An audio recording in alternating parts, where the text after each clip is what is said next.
बिस्मिल्लाहिर्रहमानिर्रहीम, अस्सलामु अलैकुम and welcome back to my YouTube channel. कैसे हैं आप सब? मैं उम्मीद करती हूँ कि आप सब ठीक होंगे। और आज मैं आपसे बहुत ही क्विक सहरी रेसिपी शेयर करूँगी। और अगर सहरी में वक्त कम है तो ये रेसिपी बेस्ट है, जो मिनटों में रेडी हो जाती है और बहुत कम इंग्रेडिएंट्स इसमें यूज़ होते हैं।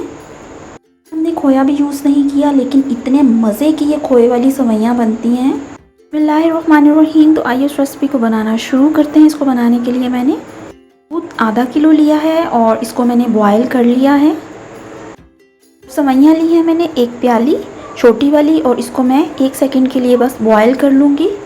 और सिर्फ 1 सेकंड के लिए पानी में मैंने सेवइयों को बॉयल किया है और उसके बाद इसको निकाल के मैंने ड्रेन कर लिया है। और अब इसको मैंने दूध में शामिल कर दिया है। इसको अब मैं मीडियम फ्लेम पे कुक करूँगी और इसमें चीनी ऐड करके इसको मैं 5 मिनट तक इसको लो फ्लेम पे पकाऊँगी। फिर ये रेडी टू सर्व हैं। डिलीशियस एंड हेल्दी सेवइयाँ हमारी रेडी टू सर्व हैं। आई होप कि आपको ये पसंद आएंगी।